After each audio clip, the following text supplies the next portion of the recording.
ఓం శ్రీ మాత్రే నమః. శ్రీ గురుభ్యో నమః. అందరికీ నమస్కారం అండి. ఈరోజు వృషభ రాశి వారికి వీరికి ఈరోజు ఊహించని ప్రయాణాలు జరిగే అవకాశం చాలా బలంగా కనపడుతుంది. ఈ ప్రయాణాలలో వీరికి అనేక రకాలుగా ఉండవచ్చు. ఒకటి ఆఫీస్ లేదా ఉద్యోగానికి సంబంధించినటువంటి ప్రయాణాలు కావచ్చు.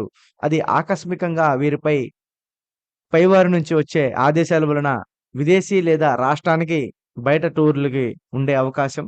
అలాగే మీరు పదోన్నతికి లేదా ప్రాజెక్టులు చేంజ్ సంబంధించినటువంటి వాటి విధంగా ప్రయాణాలు ఈరోజు ఉండవచ్చు.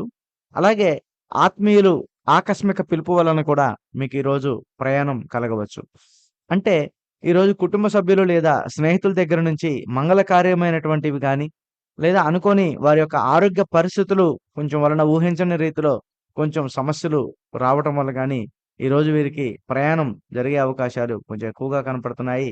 కొంతమంది టెంపుల్స్‌కి, అలాగే టూర్స్‌కి గూడా వెళ్ళే జాతకాలు, అలాగే కొంతమందికి పుణ్యక్షేత్రాలు సందర్శించే యాత్రలు అనూహ్యంగా ప్లాన్ చేసుకొని ముందుకు వెళ్ళే అవకాశాలు చాలా ఎక్కువగా కనపడుతున్నాయి.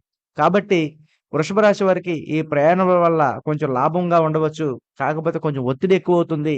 ఈ ప్రయాణాల తర్వాత వీరికి ఊహించని విధంగా మార్పులు జరిగి, వీరికి అన్నిట్లలో కూడా ఎగుమతుల్లో గాని, దిగుమతుల్లో కానీ, అలాగే రియల్ ఎస్టేట్‌లో కానీ, విద్యా రంగం సంబంధించిన వాటిలలో కానీ, అన్నిట్లలో కూడా వీరికి చాలా అద్భుతంగా ఉండే అవకాశాలు ఎక్కువగా కనపడుతున్నాయి.